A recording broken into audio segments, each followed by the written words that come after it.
이 미리 좋군요. 자, 오늘 사과, 율법과 복음.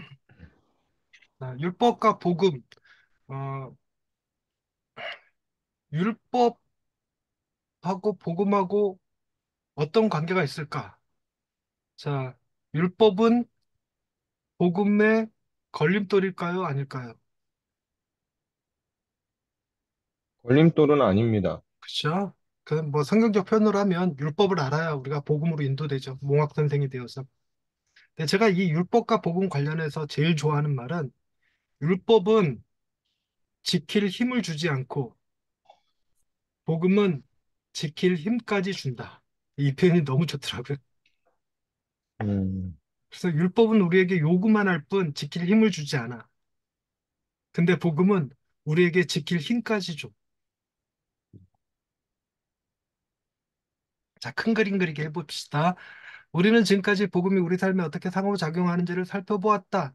이거 상호작용하는 거 그림 그려내실 수 있나요? 자, 첫 번째, 네. 하나님의 거룩하심, 인간의 죄성. 그 다음에 음, 행위, 믿음, 위선. 위선, 위선, 음, 그 다음에 믿음, 믿음, 회개. 회개. 회개, 음. 요 그림은 머릿속에 탁 집어넣어놓고 언제든지 이 그림 딱 그려놓고 이게 무슨 말인지 설명해낼 수 있을 정도 되면 참 좋을 것 같아요. 자, 이제부터 복음과 율법의 관계를 다루어 보려 한다. 율법은 무엇인가? 하나님은 내가 율법에 순종하기를 원하시는가? 율법의 목적은 무엇인가? 율법은 복음을 믿는 데 어떤 도움이 되는가? 또 복음은 어떻게 율법에 순종하도록 돕는가? 이번 과에서는 이러한 질문들을 다룰 것이다. 로마서 10장 1절에서부터 4절. 로마서 10장 1절부터 4절. 찾으신 분 네. 읽어주세요. 형제들아, 내 마음에 원하는 바와 하나님께 구하는 바는 이스라엘을 위함이니 곧 그들로 구원을 받게 함이라. 내가 증언하노니 그들이 하나님께 열심히 있으나 올바른 지식을 따른 것이 아니니라. 하나님의 의를 모르고 자기 의를 세우려고 힘써 하나님의 의에 복종하지 아니하였느니라. 그리스도는 모든 믿는 자에게 의를 이루기 위하여 율법의 마침이 되시니라. 네, 진짜 네. 감사합니다. 이게 뭔 말이에요?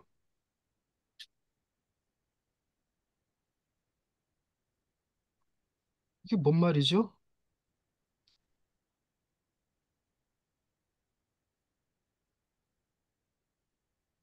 예수 그리스도가 의가 되주셨다. 근데 이스라엘 사람들이 열심은 있지만 올바른 지식을 따르지는 못했다. 네. 음, 율법을 하나님의, 따랐다. 하나님의 의를 모르고 자기 의를 세운다. 음. 그래서 하나님의 의에 복종하지 않는다. 그런데 그리스도는 모든 믿는 자에게 의를 이루기 위하여 율법의 마침이 되셨다. 아, 이게 뭔 말이지? 한눈에 딱 직관적으로 다가오지 않네요. 자, 여기서 복음은 어디서 힌트를 얻을 수 있을까요? 복음은 하나님의 의, 하나님의 의에서 복음을 찾으신다. 또 다른 분은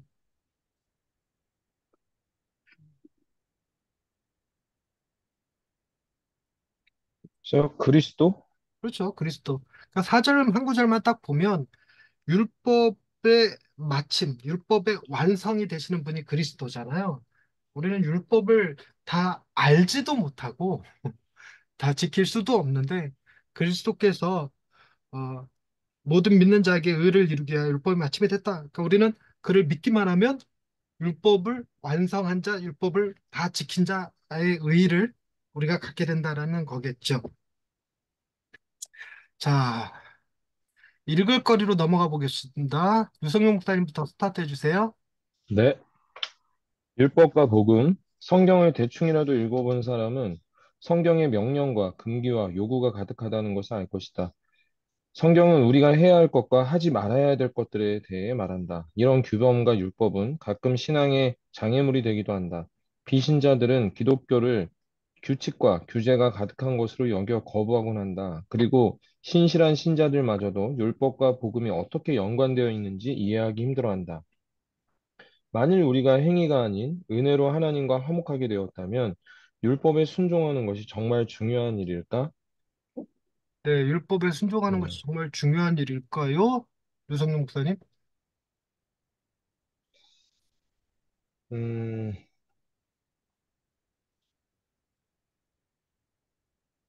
순서가 중요한 것 같은데요. 네. 뭐, 아, 글쎄요. 그러니까 율법에 순종하는 것이 정말 중요할까 안 중요할까 갑자기 궁금해져야 이제 그 다음 말이 읽어지겠죠. 네. 복음은 율법의 욕구가 되게 하는 힘이니까 그 순종은 하고 싶어지는 거죠. 네네. 그러니까 유성용 목사님 아내에게 순종하고 싶습니까? 순종하고 계십니까? 그냥 하고 싶죠. 못 해줘서 안타까운 거지. 맨날 미안하고. 순종해주고 싶지. 원하는 대로 해주고 싶지. 그런 마음. 율법을, 아니, 아내 말을 들어야 내가 먹고 살 수 있으니까, 아이, 진짜 싫은데, 할 수 없이 해야지. 이런 걸 순종이라고 하지 않아요. 음. 근데 더 해주지 못해서, 안타까운 마음을 가지는 거죠. 자, 율법과 복음의 관계. 그 다음, 2번 목사님.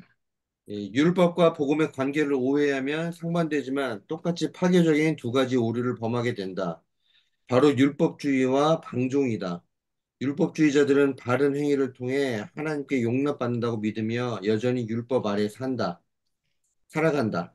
한편 방종한 사람들은 우리가 은혜 아래 있기 때문에 하나님의 율법이 그다지 중요하지 않다고 여기며 율법을 무시한다. 이 두 가지 오류는 사도 시대부터 존재해왔다. 갈라디아서는 율법주의의 오류를 대적하기 위해 기록되었다. 너희가 이같이 어리석으냐? 성령으로 시작하였다. 이제 육체로 마치겠느냐? 로마서는 방종의 오류를 지적한다. 그런즉 어찌하리요? 우리가 법 아래 있지 아니하고 은혜 아래 있으니 죄를 지으리요? 그럴 수 없느니라. 네, 백인만 목사님. 율법주의와 방종은 모두 율법을 파괴한다. 이런 복음을 함정들을 파괴한다. 피하기, 율법, 모두 복음을 파괴한다. 네. 이런 함정들을 피하기 위해 우리는 율법과 복음의 성경적인 관계를 이해해야 한다. 간단히 말하자면 하나님께서 의도하신 바는 다음과 같다. 율법은 우리를 복음으로 인도하고 복음은 우리를 자유롭게 하여 율법에 순종하게 한다. 하나님께서 우리에게 요구하시는 바를 깨달을 때 우리는 절망에 빠져 그리스도께로 나아갈 수밖에 없다. 이렇게 그리스도와 연합하면 우리 안에 내재하신 성령께서 우리에게 하나님의 법을 기뻐하며 순종할 수 있는 능력을 주신다. 네. 네. 네, 그 율법주의와 방종, 그리고 성령님의 도우심, 뭐 이런 얘기들이 나오는데, 율법과 복음의 성경적인 관계를 이해해야 된다. 이런 얘기도 하고, 계속 읽어 나가 보십시다. 김영주 목사님.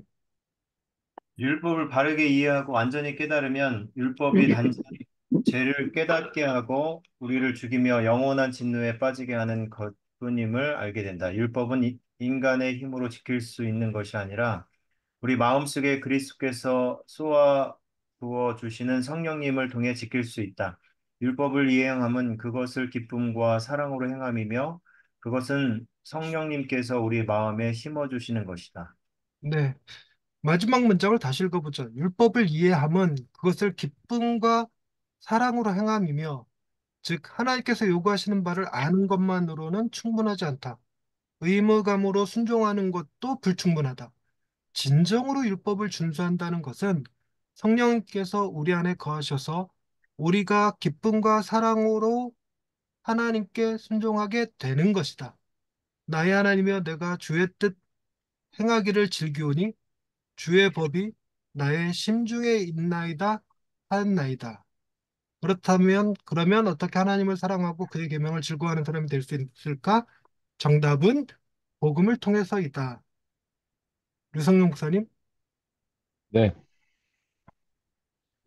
첫째, 우리는 복음을 통해 하나님의 법에 대한 우리의 불순종을 인식한다.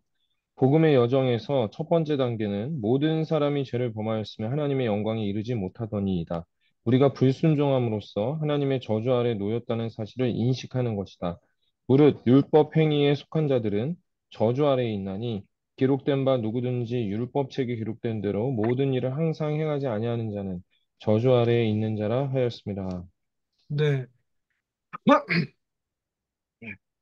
율법을 지킨다라는 것은 율법책에 기록된 대로 모든 일을 항상 행하는 거예요.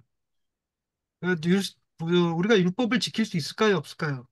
물론 지킬 수 있습니다. 항상 지킬 수 있을까요? 그렇지는 아니요. 않아요. 모든 것을 지킬 수 있을까요? 또 아니요. 그렇지는 않아요.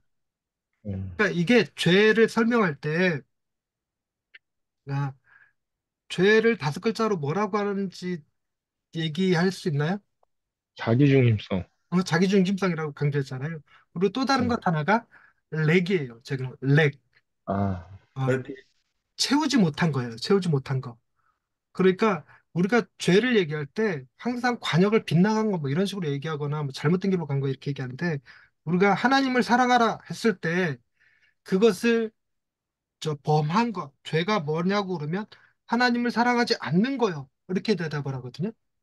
근데 물론 그것도 죄예요. 명백한 죄인데 어, 성경에서 말하는 죄는 하나님을 사랑하되 100% 사랑하지 않은 거, 99.9% 사랑한 거.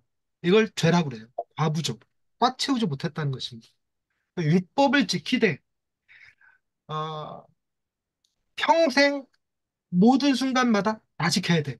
그렇지 않으면 율법을 지키지 않은 거예요. 이해되셨나요? 그러니까 어, 우리는 율법을 지켰나요? 지키지 않았나요? 지키지만 다 지키지 못했습니다. 그러니까 그 죄라고 얘기할 때 이걸 항상 모든 일을 항상 행하지 아니한 것에 포커스를 맞추면 우린 율법을 못 지킨 거예요. 안 지켰다고 말하기는 좀 그렇고 못 지킨 거죠. 똑같은 개념으로 이번 주 예배 김영준 목사님 하나님 앞에 이번 네. 주 예배 잘 들으셨습니까? 부족함이 있죠. 이제 좀 부족함이 있죠. 그걸 죄라고 그런다고요. 최선을 다했어. 이건 죄예요. 음. 그래서 이런 질문을 받으면 이런 걸 딱 받으면 생겨나는 반발심이 있지 않나요? 이런 질문 많이 받는데 반발심. 율법을 그러니까 예배를 완벽하게 드리지 않으면 죄다. 그러면 안 드린 거랑 똑같잖아. 그러면 굳이 예배를 잘 드릴 필요가 있을까? 어떨 것 같으세요? 그래도 예배 드리는 게 낫지 이렇게 생각하시나요?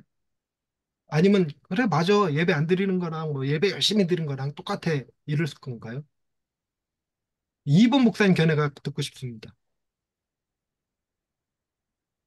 그래도 드려야죠. 왜요? 음, 우리 그냥 그래도 예배 드려야 되는 존재니까. 이제 대답이 이제 이런 식으로 나오거든. 요거 미묘한 차이를 오늘 요거 미묘한 차이만 좀 캐치하면 성공일 거라고 저는 생각을 하는데 네네.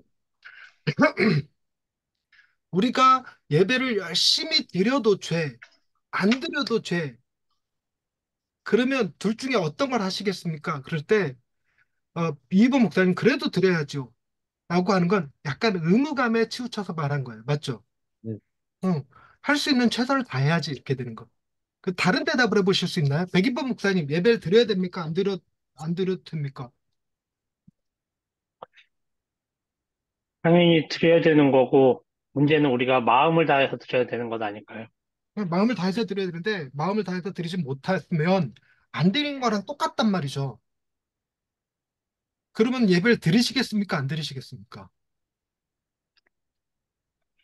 그래도 그 가운데 하나님의 은혜를 바라고 드려야 되지 않을까. 이것도 좋은 지점이에요. 하나님의 은혜는 예배를 열심히 드린 사람과 안 드린 사람 중 누구에게 임할까?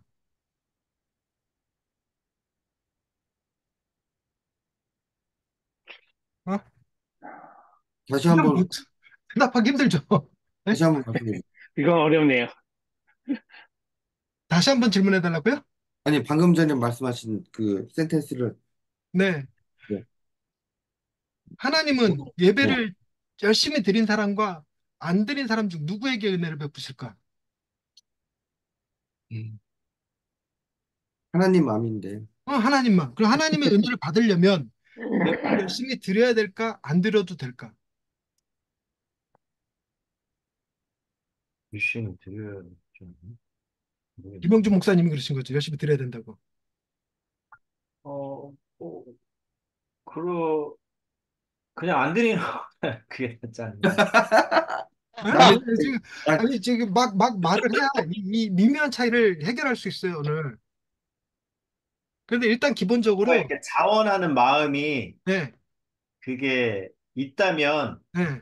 이렇게 드리면 맞는 것 같아요. 자, 잠깐만. 자, 은혜 얘기하다 글로 갔네. 그러니까, 김희명준 목사님 의견은 그런 거잖아요. 열심히 드리는 거랑 안 드리는 것 중 뭐가 낫냐? 열심히 드리되 자원하는 마음으로 드려야 된다. 그렇죠. 그러면 자원하는 마음으로 열심히 드리면 그건 죄일까요? 아닐까요? 죄죠. 죄. 그럼 안 드린 거랑 자원하여 열심히 드린 거랑 같을까요? 다를까요? 같죠. 같다는 거야. 그러면 이제 김영주 목사님은 자원하여 열심히 예배 드리실래요? 예배 안 드리실래요?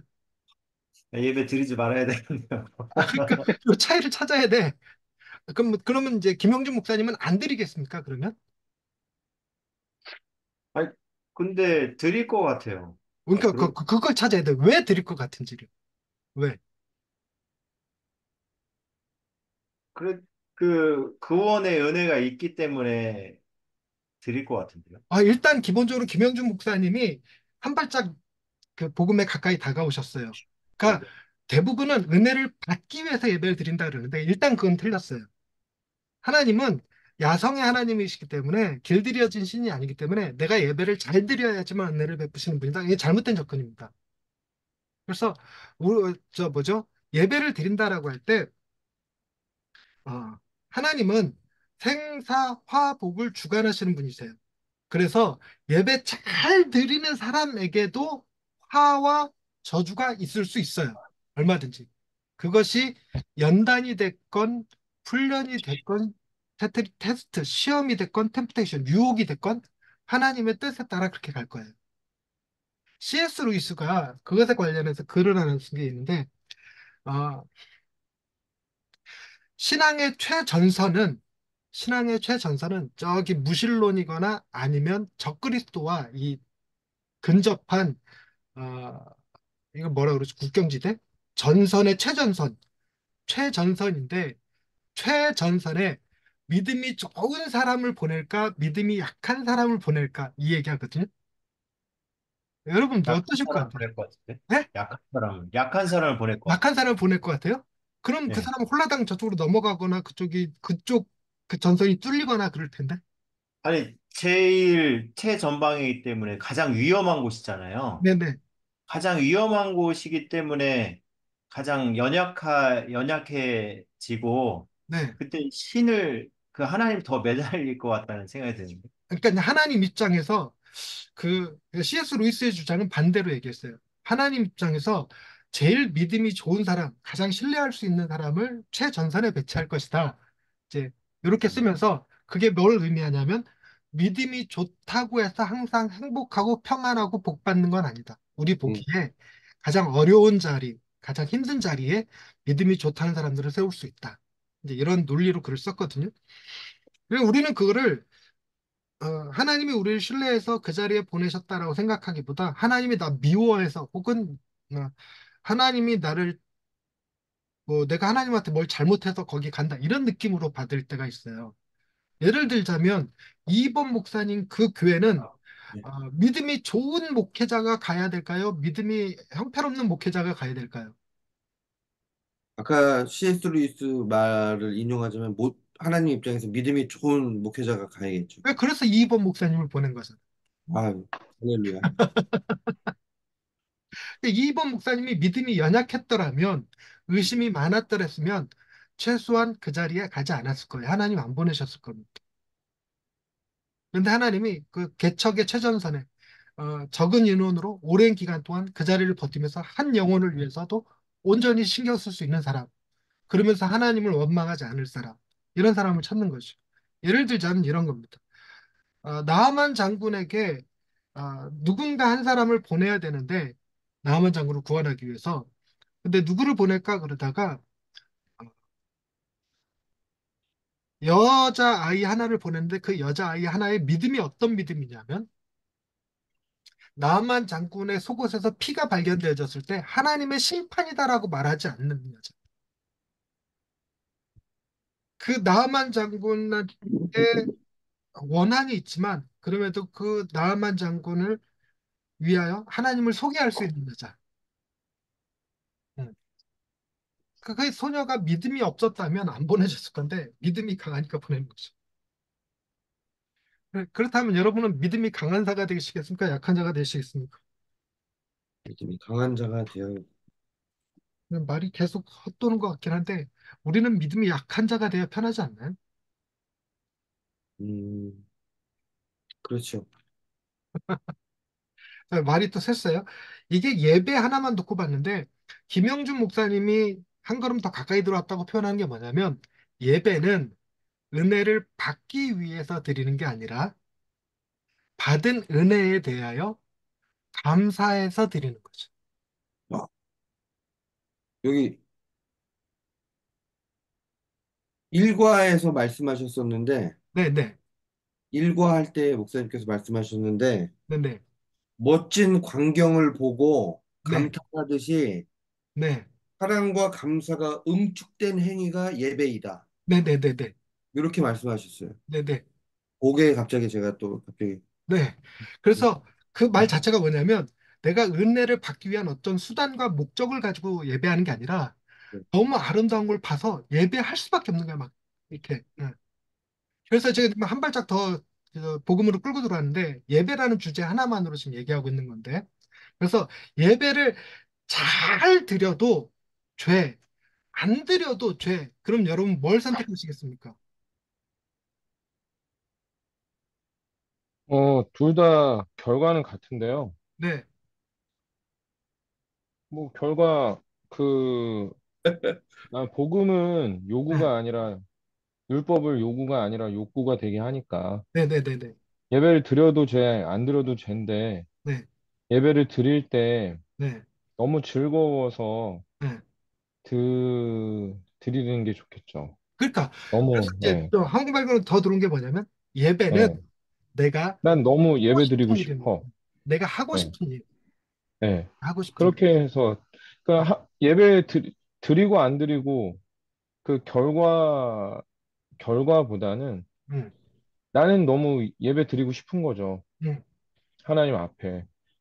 맞아요, 맞아요. 예, 그래서 예. 예배 드리는 행위가 선이라는 게 아니라 내가 네네네. 죄에 그렇죠. 있지만 그럼에도 예. 불구하고 내가 하고 싶은 일인 거야, 그게. 어, 그래서 예배는 하나님이 하신 일에 대한 나의 반응이에요, 반응. 나의 맞습니다. 이 예배를 통해서 하나님의 반응을 끌어내는 게 아니라 네, 하나님이 예. 하신 일에 대한 나의 반응으로 내가 찬양이 하고 싶고 예배가 하고 싶어지는 거예요. 근데 그걸 선이라고 얘기하는 게 아니라 이게 죄임에도 불구하고 하나님이 뭐가 많으셔서 우리의 예배를 받으시냐.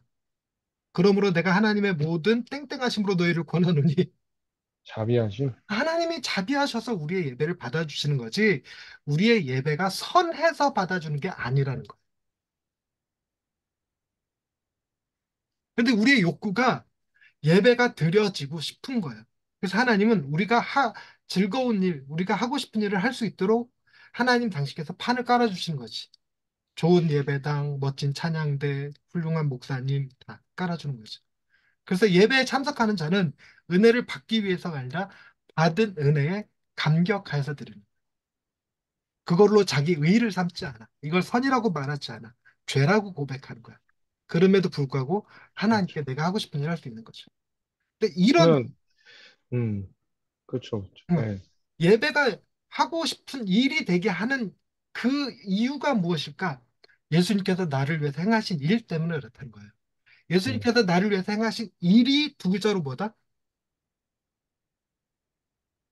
복음. 그렇지. 그래서 복음이 율법을 욕구가 되게 하는 거예요. 율법은 예배하라고 돼 있지만 복음은 내가 예배하고 싶어지게 해. 그래서 이 미묘한 차이를 이해하셨나요? 그래서 율법을 지켜서 구원 얻으려고 예배 드리면 모든 예배는 다 번번이 실패로 돌아가요. 우리는 영과 진리로 예배할 수 없을 뿐더러 향유 부은 여인처럼 전부를 다 드려서 예배하는 일 없어요. 그래서 하나님이 기뻐 받으실 만한 흠양할 만한 예배가 우리 가운데 없어. 그래서 율법을 도저히 지킬 수가 없어. 그런데 복음을 깨닫고 나면 내가 하고 싶은 일이 율법에서 요구하는 그 일이 하고 싶은 거야. 예배드려라. 그리고 우리는 구원 얻기 위해서가 아니라 하나님을 너무너무 기뻐해서 하나님이 너무너무 좋아서 하는 행위예요. 그래서 할 수 있거든 잘 드리고 싶고 열심히 드리고 싶고 이루고 싶은 거예요. 그래서 율법을 그 예배를 열심히 못 드렸다. 그럼 막 두려움에 사로잡히는 게 아니야.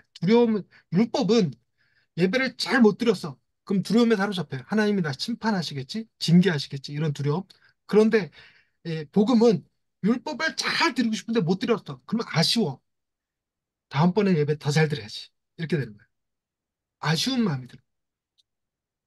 이렇게 이 내면의 내면 성품의 변화가 일어나는 거예요. 음. 그래서 일단 기본적인 적, 기본 원칙 첫 번째가 뭐냐면 율법은 지킬 수 있는 게 아니다. 율법은 지킬 수 있는 게 아니다. 율법의 대표격이 십계명이죠.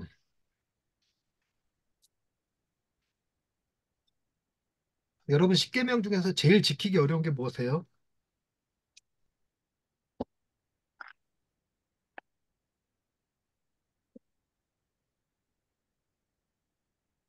나 외에 다른 신을 섬기죠. 그게 제일 어려우세요? 예. 유 목사님 어떤 게 제일 어려우세요? 10개 제가 10개 중에 저도 그거에서부터 시작인 것 같아요. 1계명부터? 그리고, 그리고 탐내는 거? 난 탐내는 게 1이야. 난 음, 탐을 안 낼 수가 없어. 매번 탐심이 일어요. 매번. 지금 이 순간에도 목사님들 보면서 탐심이 일어. 뭐가요? 젊잖아. 네? 젊잖아. 아, 아니, 저랑 그렇게 많이 차이 안 나시는데. 내가 한 달만 어렸어. 뭐 이러면서.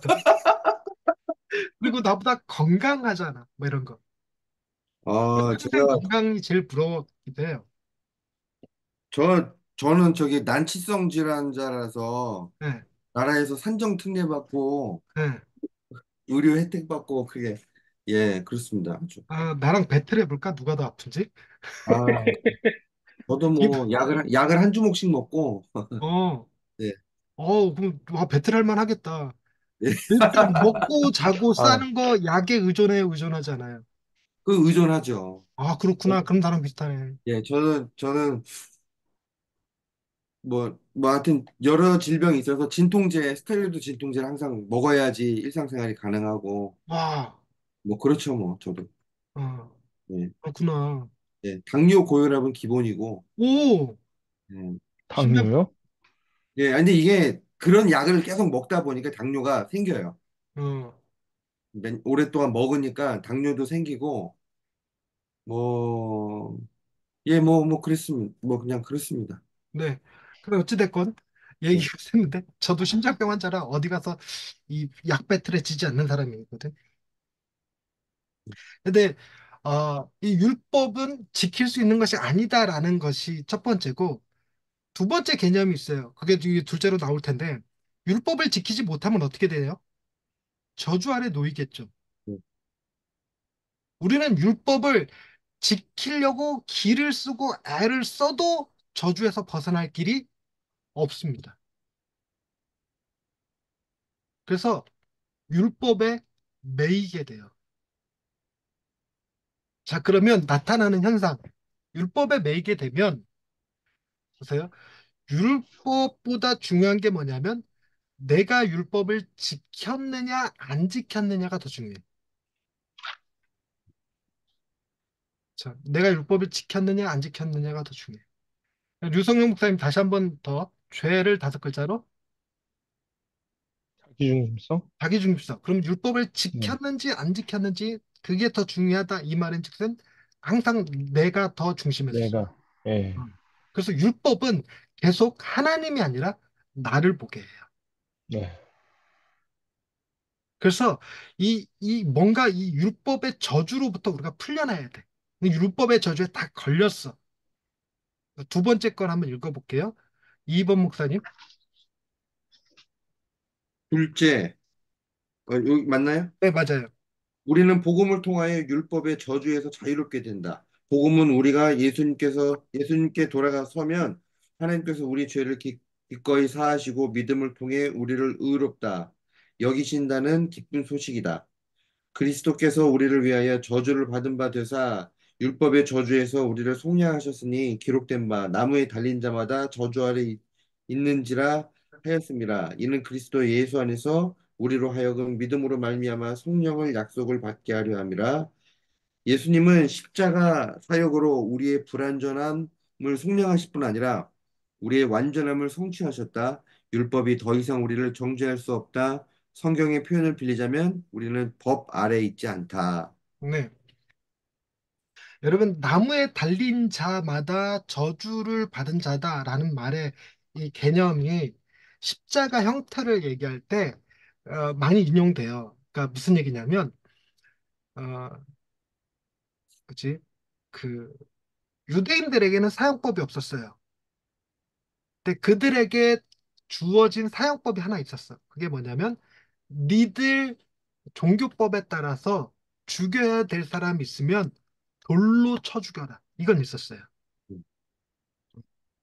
돌로 쳐 죽여라. 그러니까 유대인들이 굳이 로마 사람의 손을 빌리지 않고도 얼마든지 예수님을 죽이려고 맘먹었으면 돌로 쳐서 죽일 수 있었습니다.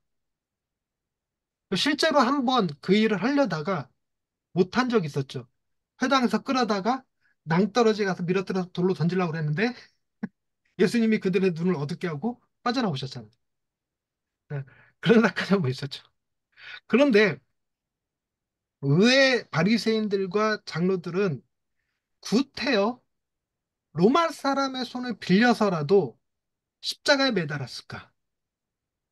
그 이유는 사람들이 예수님을 선지자로 이해하는 사람들이 많았어요. 그래서 그런 예수를 돌로 쳐 죽이면 무슨 문제가 생기냐면 민중들의 반란이 일어날 가능성이 커요. 선지자를 죽였다고. 근데 그 민중들의 반란을 잠재울 수 있는 좋은 방법이 뭐냐면 로마니 나무에 달아 죽여버리면 되는 거야. 그러면 저주, 저거 선지자가 아니고 저주받은 저주받은 자구나를 안다는 거지. 그래서 구테여 빌라도에게 가서 고발해갖고 종교법이 아니라 로마법에 걸어서요. 저가 왕 스스로 왕이라고 했도다. 이래갖고 정치법으로 걸어서 십자가 형틀로 죽여요. 근데 공교롭게도 십자가가 나무에 달린 자라는 개념이 달려져 있으니까 여기에 굉장히 많은 유비들이 갖다 붙어버렸어. 어, 아담과 하와가 제일 먼저 지은 죄가 뭐죠?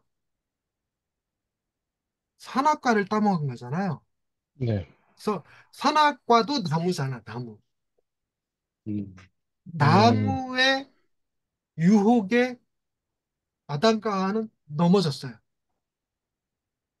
근데 예수님은 그 나무의 유혹을 감당하셨죠. 나무의 저주를.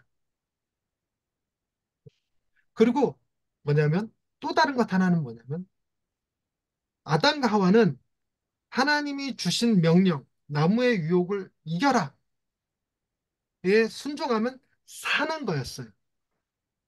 근데 예수님에게 주어주신 나무의 의무는 그 명령은 지키면 반드시 뭐 하는 거야? 음, 죽는다. 그러니까 지키면 산다 그래도 못 지켰는데 예수님은 지키면 죽는다 그래도 지키셨어요. 나무에 주는 상징 개념들이. 그래서 나무에 달린 자마다 저주 아래 있는 자다 그러고 나서 친히 예수님이 모든 백성들에게 보여준 건 뭐냐면 본인이 저주를 받았음을 보여주는 거. 하나님이 당신의 저주를 예수님에게 부으셨다는 사실을 상징적으로 보여주는 게 십자가 나무에 달려 죽으신.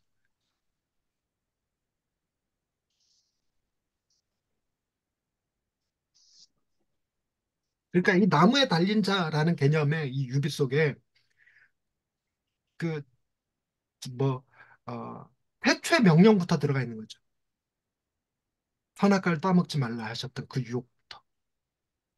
아담은 실패했으나 첫사람 아담은 실패했으나 두 번째 사람 아담은 성취한 거죠. 성공한 거죠. 그래서 첫 번째 아담에게 주어졌던 저주가 우리에게서 풀려요. 예수님에게서 풀려. 그래서 예수님이 저주를 받으셨는데 그 이유는 우리로 하여금 믿음으로 말미암아 성령의 약속을 받게 하려는 거였어요. 성령의 약속. 이것은 우리의 불완전함을 성량하실 뿐 아니라 우리의 완전함을 성취하셨어요. 그래갖고 그 다음 나오는 멘트를 주세요. 율법은 더 이상 우리를 정죄할 수 없습니다. 율법은 더 이상 우리를 정죄할 수 없다. 요 워딩에 아멘 한번 해주세요. 아멘. 율법은 더 이상 우리를 정죄할 수 없다. 아멘. 아멘. 아멘. 네. 그러면 자, 11조 떼먹은 사람 정죄하면 돼요, 안 돼요? 안 되죠. 예배 빠진 사람은? 정죄하면 안 안 되죠. 됩니다. 네? 정죄하면 안 됩니다. 술, 담배 하는 사람은? 정죄하면 안 됩니다. 근데 우리 현대 교회는 정죄하고 있지 않나? 예, 아주 그냥 냉혹하게 정죄하고 있죠. 정죄하고 있지. 그래서 현대 우리 한국 교회는 복음이 아니라 종교라고 불려지는 모양새가 돼버린 거지. 근데 우리의 심리는 어떻게, 목사님들의 심리? 어, 예배 빠지고 11주 떼먹은 사람을 정죄하고 싶나요? 안 하고 싶나요? 지금, 아니 뭐 많이 정죄, 올라오지 않나요? 예, 나는 양육. 예배 시간에 늦는 것을 너무너무 정죄하고 싶어. 난 교회다가 현수막도 한번 걸어놨어. 예배 시간 10분 전에 참여하십시다. 그러니까 그래도 저 예배 드리고 10분 후에 들어와 있어. 그래갖고 무슨 사정이 있겠거냐고 10시에 11시에 드리던 예배를 11시 10분으로 옮겼어. 그랬더니 11시 20분에 들어와. 아, 근데 이거는 예배 시간 지키는 거는 율법 이전에 네. 그냥 뭐 무슨 일이든지 간에 저희가 이제 그냥 인간이라면 지켜야 될 시간 약속이잖아요. 이거 율법과 도덕은 다르다. 율법과 예절은 다르다. 네, 율법과 매너는 다르다 생각하시죠? 네. 아니에요. 마음의 양심이라는 것이 율법 안에 다 들어갑니다. 음, 그래서 구별하시면 안 돼요. 그래서 이제 네, 지금 말씀은 율법이 더 이제 광의적인, 더 네, 네, 네, 포괄적이라는 거죠. 네, 네. 네, 네, 613가지나 돼요. 네, 네. 자, 그래서 율법은 우리를 더 이상 정죄할 수 없어요. 근데 우리가 율법으로 다른 사람을 자꾸 정죄해. 이게 문제인 거죠. 그래서 성경의 표현을 빌리자면 우리는 법 아래 있지 않습니다. 그럼 우리는 어디 안에 있을까요? 은혜 안에. 은혜 은혜 아래 아래. 있고, 뭐, 성령의 법 아래 있고, 생명의 법 아래 있고, 그렇죠. 율법 아래 있지 않습니다. 그래서 율법의 저주로부터 해결됐어요. 해결됐어. 그러면 여기까지 딱 동의가 되면, 그럼 율법은 지킬 필요가 있는 겁니까? 없는 겁니까? 욕구 지키고 싶어지는 거죠. 그러니까 그 지점을 설명해낼 수 있어야 된다는 거예요. 음, 그러니까 안 그러면 음, 율법 폐기론자로 가버립니다. 그 지점을 설명해낼 수 있어야 되는데, 네. 먼저 율법의 요구는 절대로 우리가 못 지켜. 네. 우리는 성령으로 예수님으로 말미암아 율법의 저주에서 벗어나서 더 이상 우리는 법 아래 있지 않아. 그런데도 우리는 왜 율법을 지켜야 하는지? 왜 지키고 싶지? 왜 율법으로부터 떨어지지 못하지? 왜 율법을 외면할 수가 없지? 그 이유는 율법이 어디서 나왔는지를 이해하셔야 돼요.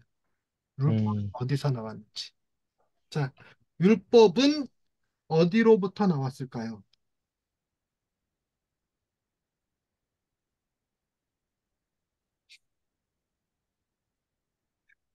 이게 질문이 특이하게 말도 안 되는 것 같이 느껴지는 것 같긴 해요. 근데 이제 팀켈러 책을 많이 읽으신 분이라면 이런 거 대답하실 수 있는데, 율법은 하나님으로부터 나왔어요. 그 율법을 주신 이는 하나님이시죠. 인간이 만든 게 아니라 하나님이 주신 거예요. 네. 그런데 율법은 하나님으로부터 나왔기 때문에 하나님의 성품을 반영합니다. 그래서 하나님이 늘상 하시는 일이 그 율법이었어요. 그 율법을 우리에게 주실 때에는 하나님이 우리를 뭐 하셔서 주신 거냐면 사랑하셔서 주신 거예요. 그래서 율법 안에는 하나님의 성품과 사랑이 들어 있습니다.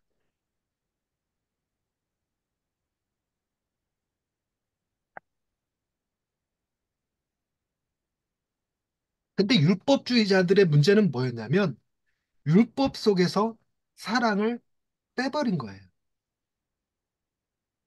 율법만 붙은 거죠. 율법 폐기주의자들의 문제는 뭐냐면 율법에서 성품을. 사랑만 붙은 거예요. 음, 사랑만 붙은 거예요. 그래갖고 보세요. 율법 자체가 하나님으로부터 나왔어요. 한 모태에서 나왔습니다. 한 모태에서 나왔는데 그 중 하나는 율법주의자가 됐고 또 다른 한 그룹은 율법 폐기주의가 됐어요. 그래서 C.S. 루이스 아니 이제 틴켈러가 누구의 말을 인용해서 이 말을 하지? 누구의 말이었는지 잊어버렸는데 이런 표현하죠. 어, 율법주의와 율법 폐기주의는 한 모태에서 나온 이란성 쌍둥이다.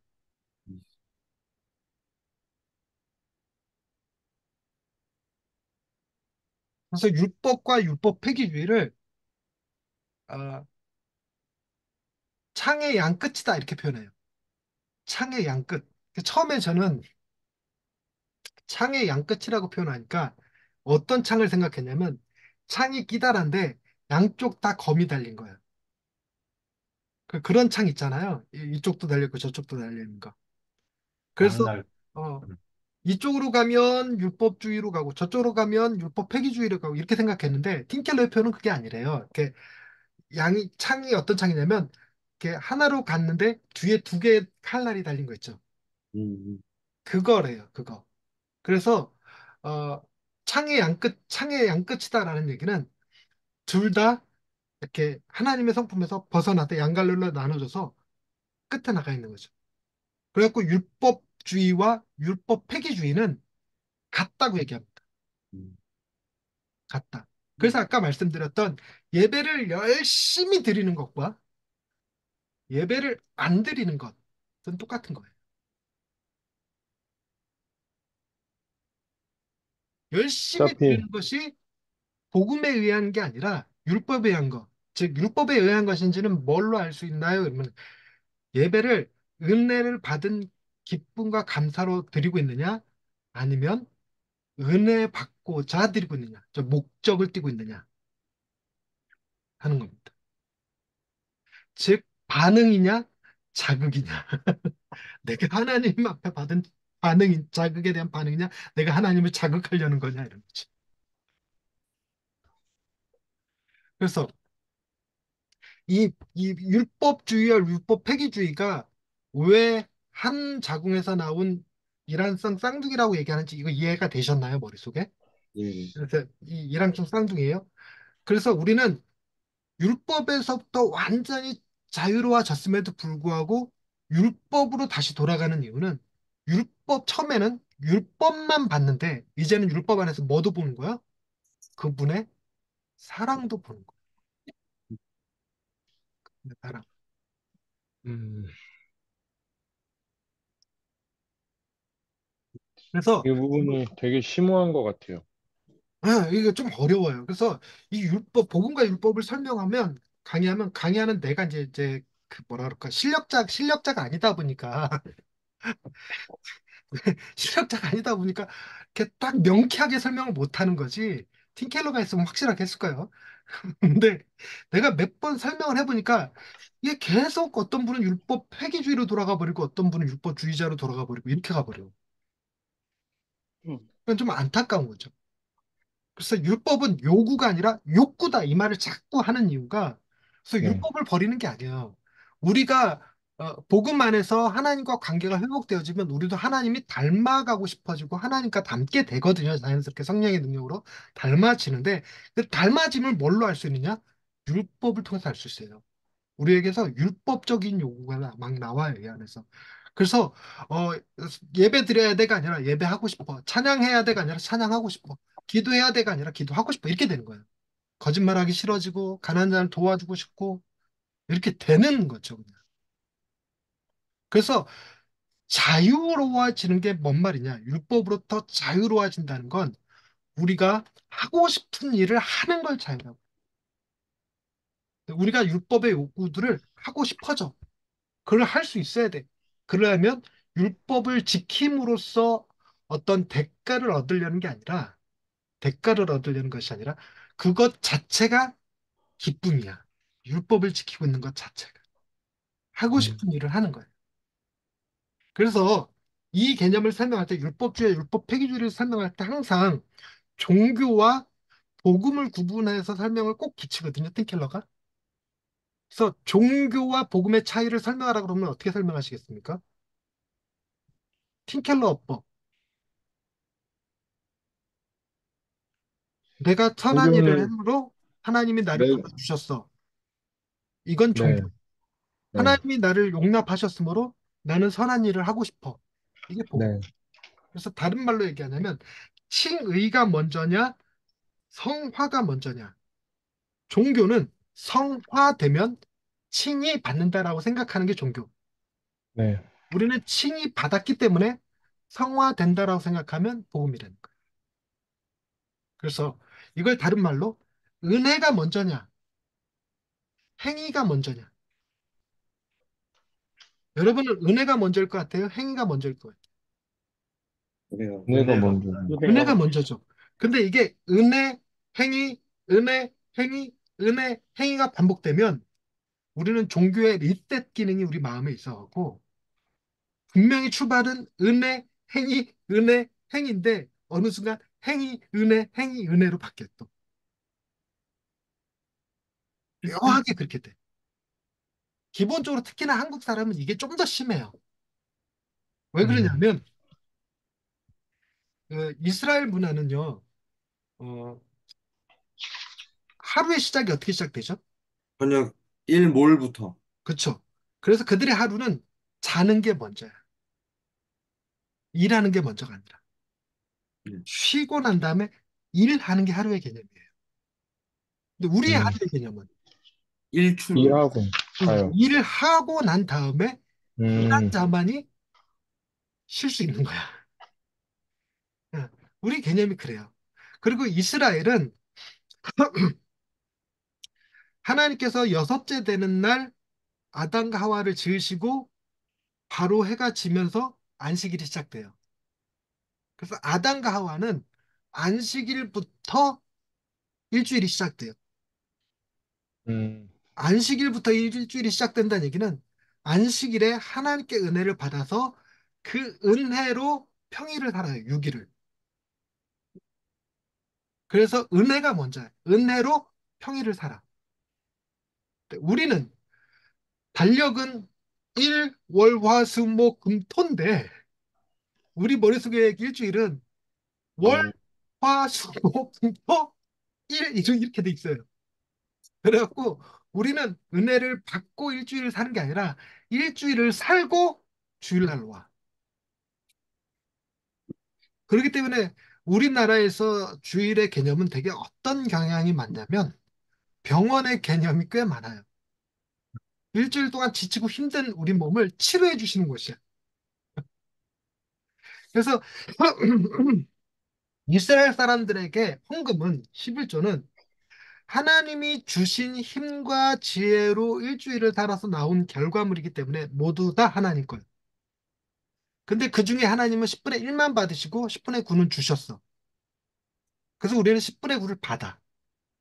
그 이스라엘 생각은. 근데 우리는 일주일을 내 힘으로 살고 주일날 하는데 하나님이 그 중에서 10분의 1을 삥 뜯어가.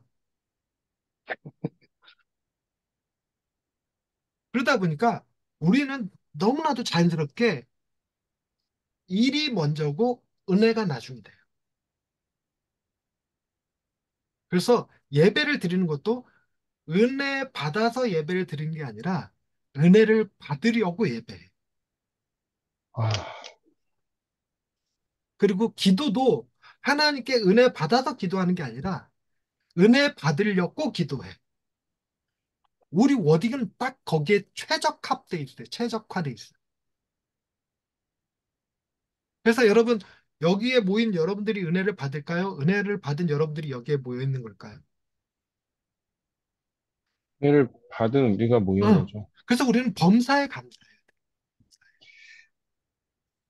근데 저희가 이제 네, 은혜를 주옵소서라는 이게 듣다 보면 네, 지금 이제 표현이 은혜를 주옵소서가 네. 좀 잘못된 표현이네요. 아유, 우선은. 이 키리에 엘레이손은 우리에게 꼭 필요한 말이에요. 키리에 엘레이손이라는 것이 제가 지금 잘난 척 하려고 원어를 쓰는 게 아니라 키리에 네. 엘레이손은 인문학적 전문 용어예요. 그러니까 관용어처럼 써요. 그래서 인문학 책들 읽다 보면 키리에 엘레이손이라는 말이 나오는데 그 말이 저 뭐죠? 어, 여리고 맹인 있죠. 예수가 지나간다는 소리를 듣고 소리 질러 네. 외치되 주 다윗의 자손이여 나를 긍휼히 여겨 주옵소서. 나를 긍휼히 여겨 주옵소서라는 말이 키리에 엘레이손이에요. 그래갖고 이제 천주교에서는 키리에 엘레이손이라고 하는 그 성가가 있어요. 예배 시간에 부른다고 하는 성가가 있고 그리고 인문학 책들에서 껄풋하면 이게 나와. 키리에 엘레이손. 근데 목사님들이 인문학 책을 안 읽다 보니까 우리 용어인데도 불구하고 이게 뭔 말인지 몰라.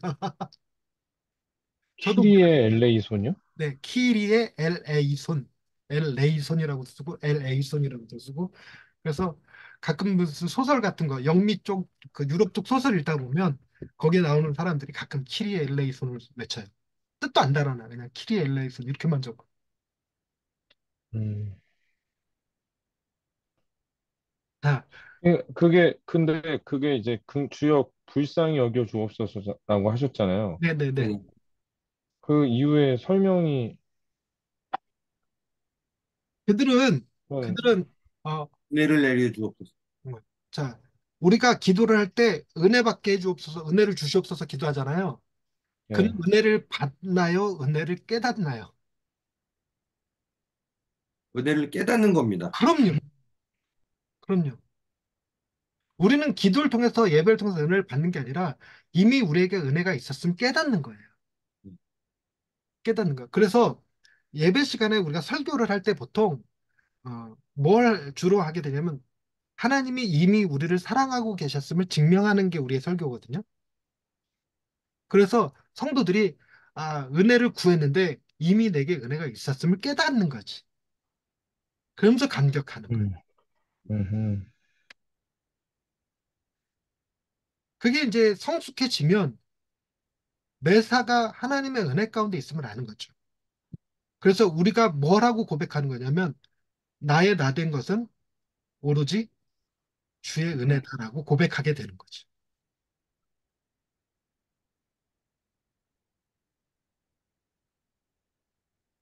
그래서 이 얘기가 좀 너무 멀리 나온 것 같은 느낌이긴 한데 어찌됐건 첫 번째 율법은 우리에게 저주를 걸었어요. 우리는 절대 율법을 못 지킵니다. 그런데 두 번째 예수님은 우리를 그 법 아래서 해방하셨어요. 우리는 법 아래 있지 않습니다. 세 번째 백인범 목사님. 셋째, 복음을 통해 하나님은 우리 안에 내재하시는 성령님을 보내셔서 우리의 심령을 변화시키시고 하나님과 이웃을 진정으로 사랑할 수 있도록 하신다. 믿음으로 의롭다함을 얻은 결과로 우리에게 주신 성령으로 말미암아 하나님의 사랑이 우리 마음에 부은 바 되었다. 우리는 이 구절에서 하나님의 사랑을 우리를 향한 하나님의 사랑으로 읽는다. 하지만 문맥상으로나 언어학상으로 그것은 하나님으로부터의 사랑 또는 하나님을 향한 사랑이라는 어감을 지닌다. 하나님께서 우리를 사랑하시기에 우리의 마음에 그분을 사랑하고 즐거워할 수 있는 능력을 부어주셨다. 예수님은 자신을 향한 하나님 아버지의 그 사랑이 우리 속에 있게 해달라고 기도하셨다. 내가 아버지의 이름을 그들에게 알게 하였고 또 알게 하리니 이는 나를 사랑하신 사랑이 그들 안에 있고 나도 그들 안에 있게 하려 함이니이다. 네. 그래서 복음은 뭘 하냐면 하나님의 사랑을 우리 마음에 부어주셔서 우리도 하나님을 사랑할 수 있게 해주셔요. 그래서 우리 잘 들은 말이 우리가 먼저 하나님을 사랑한 게 아니라 하나님이 먼저 우리를 사랑하셨다 이렇게 표현하죠. 하나님이 먼저 우리를 사랑해 주셨기 때문에 그 사랑으로 사랑해. 그래서 우리가 하나님을 사랑할 땐 우리가 하나님을 사랑하는 거 아니 발이 그 우리가 하나님을 사랑할 때 그 나 왜 말이 이상하지? 사랑이라고 하는 머터리얼 재료가 어디서 나온 겁니까? 하나님, 오케이 오케이 내게 아니라는 거야 내게. 내가 하나님을 사랑하는 게 아니라 하나님이 내게 주신 사랑을 그분께 돌려드리는 거지. 내가 이웃을 사랑하는 것은 내가 사랑하는 게 아니라 하나님의 사랑이 내 안에 부어져서 그걸 그들에게 주는 것뿐이지. 내 걸 주는 게 아니라. 그래서 사랑은 우리가 만들어낼 수가 없어요. 사랑은. 그래서 오로지 우리가 만들어낼 수 없는 것이 세 가지 있다 이렇게 표현하는 말들이 있는데 뭐죠? 어, 진선미 전부 다 하나님으로부터 나오는 거지 우리가 만들어낼 수 있는 게 아니에요. 사랑도 마찬가지고. 그래서 우리가 하나님 앞을 하나님 뭐죠? 우리가 하나님을 사랑하는 것이 아니라 하나님이 우리로 하여금 당신을 사랑하게 해주시는 거죠. 그래서 그 제가 늘상 강조하는 거 능동태냐 수동태냐. 자, 유성용 목사님 저를 사랑하십니까? 사랑한다고 해줘요. 네. 그럼 유성용 목사님이 주도적으로 능동적으로 저를 사랑하시는 겁니까? 아니면 저의 사랑에 반응하신 겁니까? 그 후자인 것 같은데요. 그런 식이죠. 그러니까 네. 무턱대고 나를 사랑하는 게 아니라 나를 만나서 나에게로부터 뭔가를 얻었건 영감을 얻었건 네. 뭐 복음을 네. 얻었건 그게 대한 반응인 거죠. 그래서 이럴 네. 때 네. 뭐라 그러냐면 제가 유성룡 목사님에게 사랑받을 짓을 한 거야. 아, 예. 응, 내가 사랑받을 짓을 한 거야. 그럼 결국은 뭐냐면 내가 유성룡 목사님으로부터 사랑을 끄집어낸 거지. 하나님이 음, 우리에게 행하신 일이 그거라는 거예요. 하나님이 네. 우리에게서 그 사랑을 끄집어낸 거예요. 어, 결과적으로 하나님이 우리를 사랑해 주셨기 때문에 우리가 하나님을 사랑할 수 있는 건데, 그런데 하나님을 우리가 심판하시는 하나님 혹은 축복을 가지고 줄까 말까 이루고 계신 하나님이라면 우리가 그 하나님을 사랑할 수 있을까요? 아니요. 사랑하는 척만 할 수 있어요. 뭐 받으려고? 복 받으려고. 아, 복 받으려고 사랑하는 척만 할 수 있는데, 사랑이 사랑하는 척을 통해서 가능할까? 그렇지 않아요. 그래서 사랑은 자기 몸을 불사르게 내어주는 행위에도 그 사랑이 없을 수 있어요.